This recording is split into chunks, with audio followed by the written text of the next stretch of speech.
Alrighty, so the location from the last video that I posted probably looks extremely different.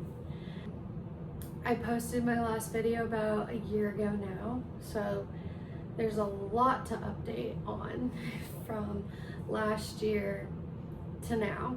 The last video I posted was last Christmas in like December, and now we're all the way in April of 2026, which, wow, that's a big gap of time that has passed since Christmas to now.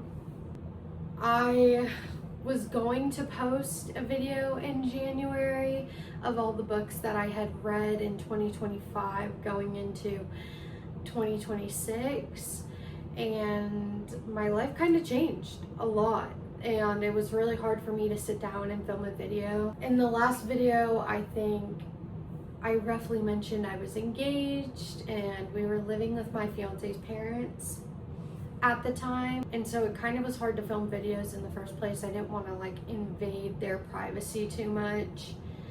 In April last year, we moved out and we moved into this apartment where we are living currently, and this apartment has been a disaster. We've had so many problems with the apartment complex and just with living here in general.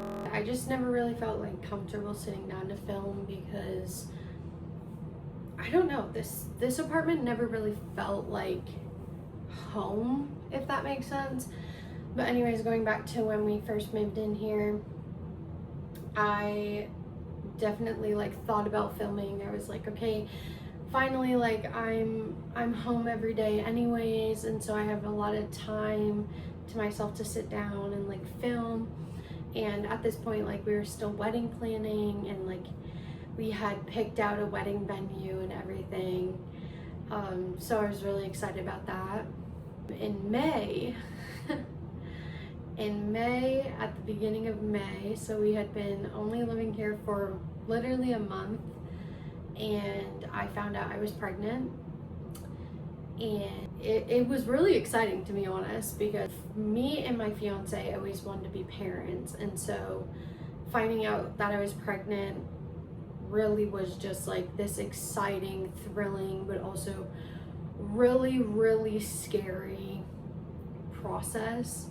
I was planning for a home birth, and I was really excited about that. I felt really comfortable with the decisions that I was making regarding going and having a home birth, and there was a few circumstances with the midwives that we had hired for my home birth that kind of made me feel weary, but overall I was feeling really secure in the decision of having a home birth and having midwives and everything like that. It was kind of a conflicting circumstance, I guess. Towards the end of my pregnancy, in October, so around this time I was like over 20 weeks pregnant, because in August I got married. So me and my husband are now married, and yeah, so August came and went. We went on our honeymoon to Florida. We went to Cocoa Beach, which was beautiful. I had never been to that part of Florida, and my husband is really big into golfing, so he went golfing like every other day. We went to the beach. It was really hard for me to swim because I'm really short. It was really like windy during the time we were there, so there was a lot of waves, and my husband had a fun time swimming in the ocean, but like I was so anxious about everything, like in my pregnancy going wrong, potentially with the baby and potentially with me. And I had a really, really easy pregnancy. I barely had morning sickness in my pregnancy. Honestly, like, pregnancy was super easy. I didn't really have much like pain or issues that you normally develop during pregnancy. I was pretty much like very, very lucky. I was extremely lucky during pregnancy to not have any like extreme crazy issues or problems. So towards the end of my pregnancy in October, I was due January 11th. And so October came and I started having issues and I started getting really itchy like all over my body. And I was really concerned about a condition called HELP syndrome, which basically is a form of preeclampsia. And so I had went to the hospital because with this type of issue, like if you have that, you need to go to the hospital and give birth. You cannot try to give birth at home. There's no point, because that's extremely dangerous. You're entering a situation where it could potentially be life-threatening for you and the baby.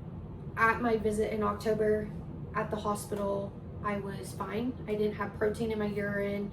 There was no reason to indicate that I had HELP, because usually HELP only develops itchiness on the hands and feet. But I heard of other people developing itchiness all over their bodies. So they basically told me that I was fine.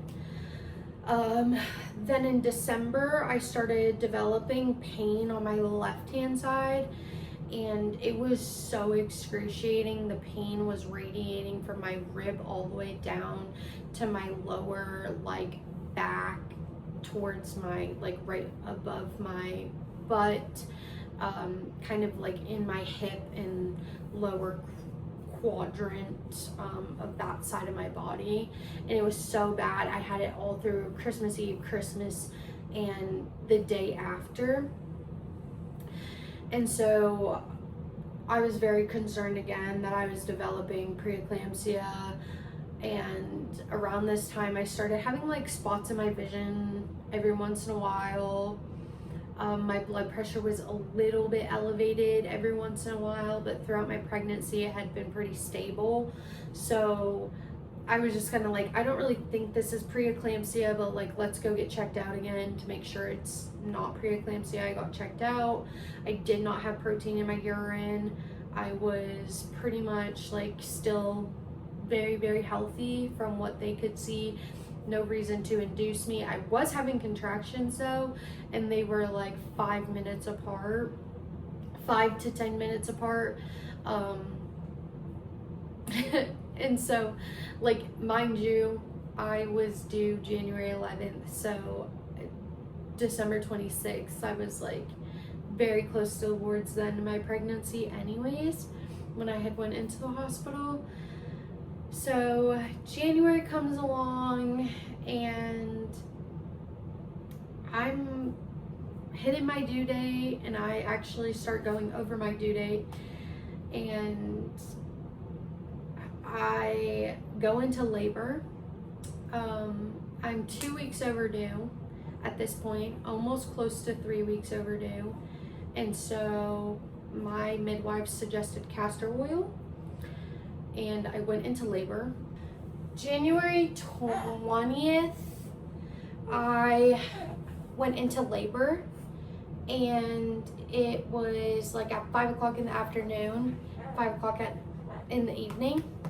I had went into labor, and I labored at home for like 10 plus hours, and then we went into the hospital around, I believe it was like close to 1 or 2 a.m., maybe even 3 a.m., because I was starting to have like really intense contractions, and they were coming so close together, and I could not feel him moving at all. So I was very scared that he was not laboring well.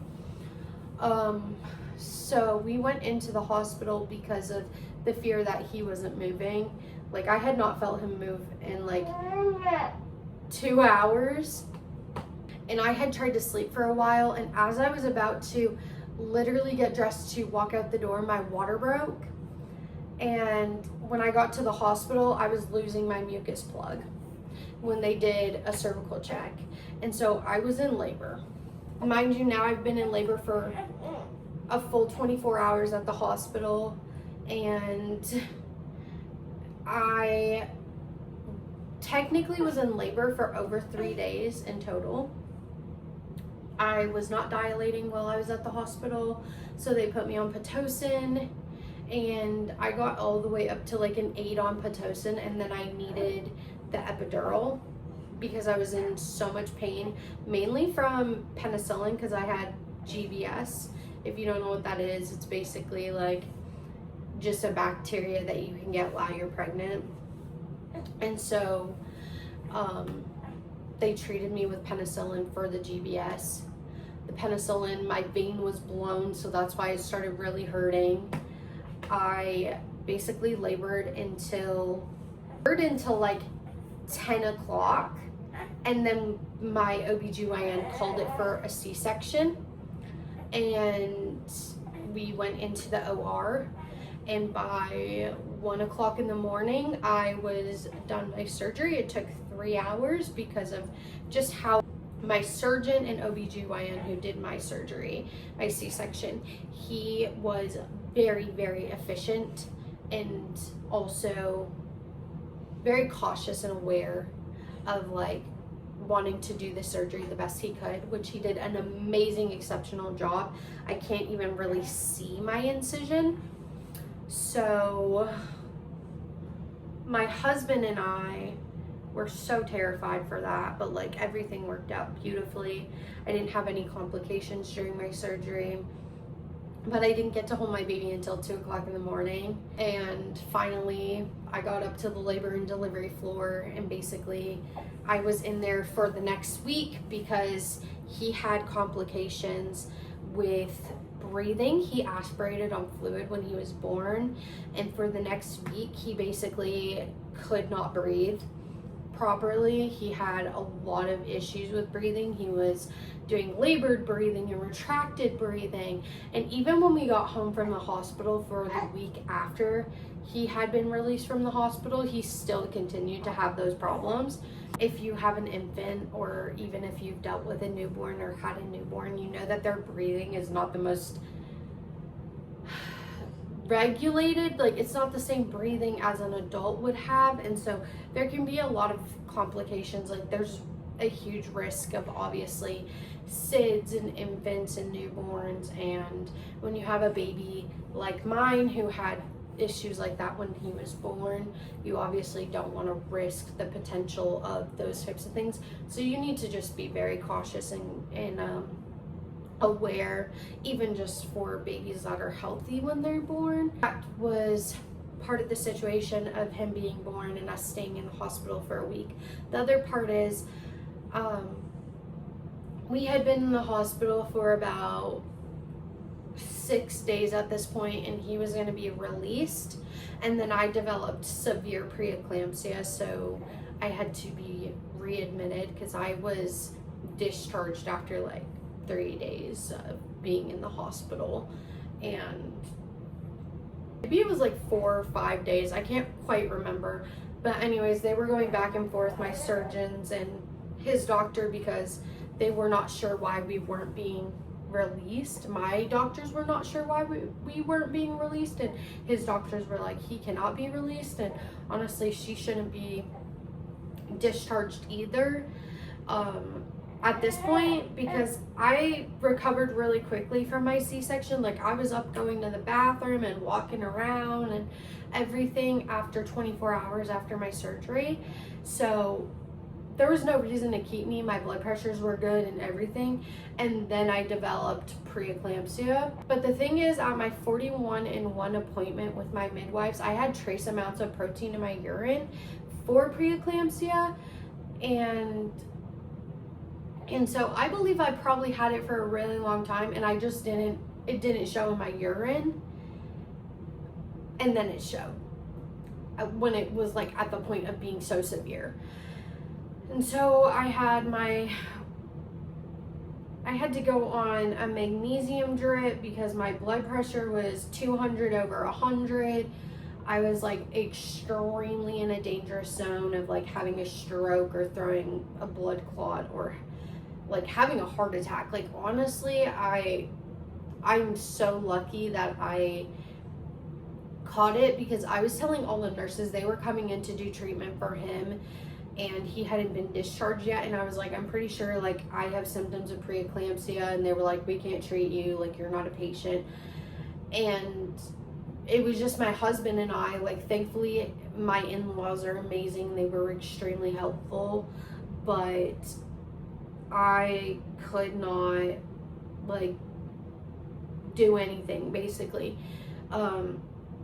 We couldn't leave my baby in the labor and delivery and go down to the ER without help. So thankfully his doctor came in, and I had told her like, hey, I think I'm having symptoms of preeclampsia, and she was like, I'll keep him for another night. You guys go down to the ER and get readmitted. And so that's what happened. I went down to the ER. They checked my blood pressure. It was 200/100. They readmitted me, and I had to stay in the ER for 4 hours being treated with labetalol, and then they put me on a magnesium drip and then brought me back up to labor and delivery, where I was basically not allowed to be left alone with baby because I was at risk for seizures, and I was having a whole bunch of other issues and problems, like along with, you know, the magnesium drip and everything. My body was so hot. I was shaking uncontrollably because my nervous system was under such like an attack. And I basically just had to deal with the situation at hand, and I was freshly postpartum. So at my 1 week appointment, he had his 1 week appointment. We finally got released the next day after the magnesium drip. After being in the hospital for a week, we went home, and the next day he had his 1 week appointment. So we went to his 1 week doctor's appointment, which was great. He was still weighing a healthy 8 pounds at 1 week old. He was born at 8 pounds, and he still was weighing 8 pounds at 1 week, which is crazy. But usually it doesn't happen that way. Usually they lose a pound or two. He was still very, very healthy, 8 pounds. Now he weighs, at his last doctor's appointment, he was weighing 11 pounds. I'm pretty sure now he's like 12 to 13, which is crazy. He is huge for a 2-month-old. I mean, he has been huge since he was 1 week. But at 1 month, he had already grown out of like all of his newborn clothes, like literally completely out of newborn clothes. And me and his dad had bought, like, we had no newborn clothes for some reason. So towards the end of my pregnancy, we bought like a bunch of newborn clothes because we had none. And he grew like out of all of them. And so we had like some 0 to 3 months from his baby shower from like family and such, family, friends. And also like we bought a bunch of 0 to 3 because we had some, but like really not really. He grew out of literally all of his 0 to 3 months as of like a week and a half ago. Basically, he only has a few 0 to 3 month clothing left that he fits into, and now he's kind of growing out of his 3 to 6 month clothing already. So I don't know what to do because he's not even 3 months yet. Like, he will be 3 months, and he's already kind of growing out of all of 6 months. And he had no 6 month clothing, and he had no 6 to 9 month clothing. So me and his dad bought like a bunch of 6 months and 6 to 9 months, which is pretty much what he's gonna have to wear soon enough. We had like no 6 month clothing at all, and no 6 to 9 month clothing at all. And we have like no 9 month clothing. We have a few outfits that his aunt bought him, and that's it. So we're gonna have to go out shopping very soon to get like 6 to 9 and 9 month, and I think it's like 9 to 12 too, so we have to do that. Anyways, getting sidetracked. We went to my 1 week appointment for postpartum, and I got sent back to the hospital for still having preeclampsia. So they had me on labetalol. They had me on 200 milligrams. They moved me up to 400 milligrams. That didn't work. So they moved me up to 600 milligrams. I eventually was on the 600 milligrams for like, I think I was on 600 milligrams for 2 weeks. And then they dropped me down to 400 milligrams at my 1 month appointment. Because mind you, like if you think about this, I got released from the hospital at 1 week postpartum, and then like 3 weeks later it was my 1 month postpartum visit. So at 1 month postpartum they dropped me down to 400, and then I dropped down to 200, and I had to keep going back to the OBGYN because they wanted me to come back like every 2 weeks to get my blood pressure checked, and it was really, really crazy and frustrating, but I had to for my safety.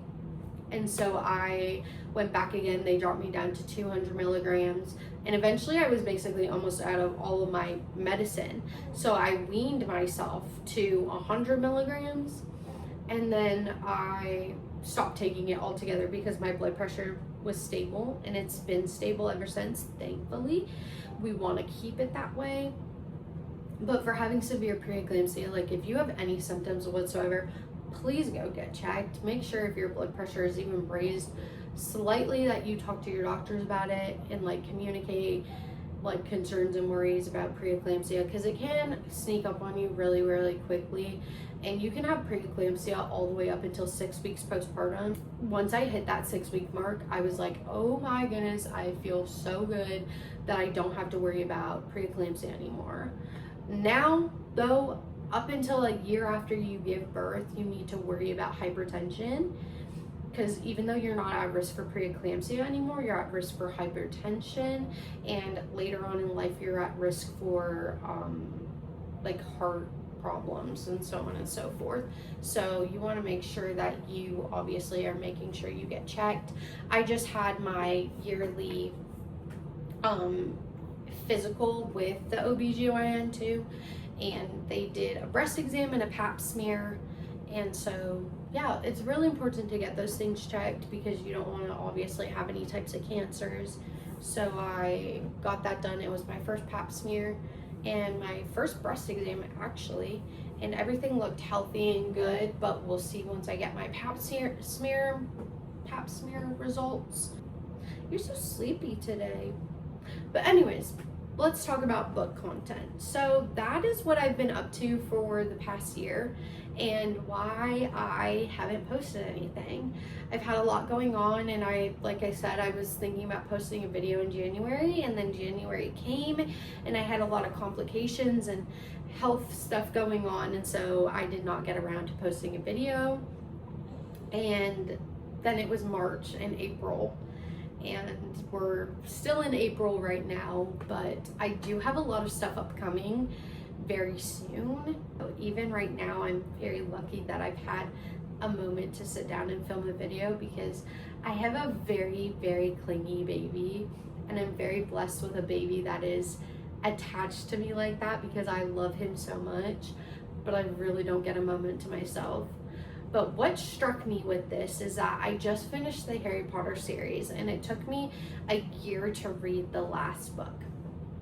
And so I kind of want to talk a little bit about the books that I read last year. But honestly, there was very few books I read last year. I think I read 12 books in total, and the only ones that really, really like stand out in my mind are the Harry Potter series and a couple other books that I read. I really enjoyed last year reading like mystery and branching out of my comfort zone, but something that I've always done throughout reading is I've never DNF'd books. And so I saw a lot of book content this year on TikTok regarding like people forcing themselves to finish books and how a hobby should be enjoyable and you shouldn't be forcing yourself to finish a book that you don't like or enjoy. And that was something that I always had done, was I stuck out books to the very end of reading it, just simply because you can't say you finished a book without finishing it. But why am I finishing books if I don't even enjoy the content that I'm reading? And why am I wasting time and energy reading a book I don't enjoy when I could be reading so many books I do enjoy and that I do love and that I'm getting fulfillment from?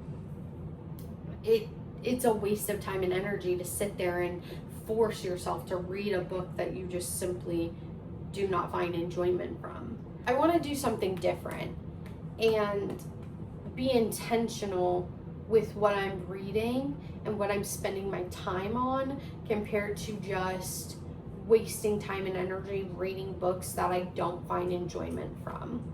So I always, like, I read a mixture of all different types of books: fiction, nonfiction, spiritual, self-help, and I read all different types of fiction genres and nonfiction genres, and I really, really love that. I find enjoyment from so many different types of books and authors. But why am I wasting time and energy reading books that I just don't find enjoyment from? There's no point in doing that.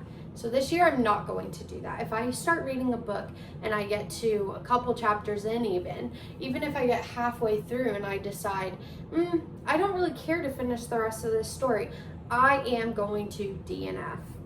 And I started kind of doing this at the end of last year because I was like, there's a lot of books that are just sitting on my shelf that I've half read and never really want to pick back up, but I'm just holding on to them for the sake of holding on to them.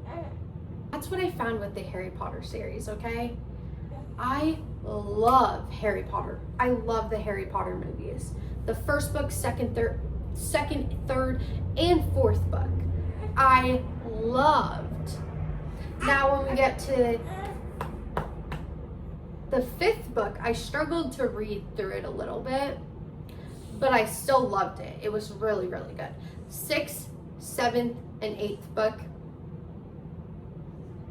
I really, really struggled with to get through. The sixth and seventh, I kind of pushed my way through really hard the seventh book, and the eighth book I basically skim read through a lot of the eighth book, and then I hit a point and I just was like skim reading, skipping chapters, and then I got to like the 26th chapter or something like that, and I honestly just skipped right almost to the last chapter, read that, and then just basically finished the book. I couldn't do it. I honestly couldn't do it. And I really, really like J.K. Rowling's writing. So last year I also tried to read the Lord of the Rings series. I read the first book, really struggled to get through it, DNF'd the rest of it. I was like, if I can't get through the first book, I'm not gonna read the rest of the series. What else? I also read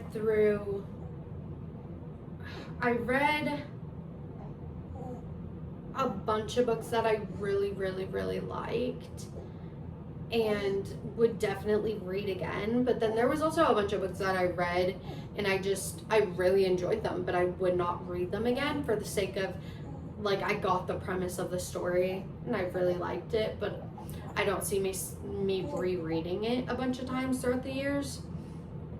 So at this point, where I'm at right now, I am trying to read the second book of the Percy Jackson series. I'm reading The 5 Love Languages by Gary Chapman, and I'm reading a couple's devotional and A Faith to Proclaim by James S. Stewart. And that is just what I'm reading right now. Maybe I'll finish them, maybe I won't, and I'll DNF some. But I feel like now my journey is going to look a little bit different of like how I'm posting online. So primarily I'll probably be posting on Instagram rather than YouTube. And I'll definitely get around to posting on YouTube as much as I can. If you don't see me for a while posting and then all of a sudden I post a video, maybe about a book series, but I'll try to be posting a lot more frequently on Instagram. But it's kind of hard to sit down and film a whole entire video for a YouTube channel when you have an infant that you have to take care of. So I hope you guys enjoyed this video. That's kind of a life update and what I really want to do and be intentional with this year of 2026. As we go into the summer season, I know I'll be reading a lot more often. I'm really, really excited for that, to see what this year kind of looks like and how it turns out. I've gotten a lot more books recently too, and I'm really excited to read. Every time I go book shopping, I'm like, yes, I can't wait to read this, and then it sits on my shelf for a year and I don't get around to reading it right away. And I think that's something else I want to change too, is books that I buy, I want to immediately read rather than them sitting there for a long time, or just start buying less books so I actually read the books I have and then I can get more books. But we'll see how and what happens this year. But that's all I have to say for now. I hope you guys enjoyed this video, and I will see you guys soon. Hopefully in my next one. That doesn't take a year to literally make.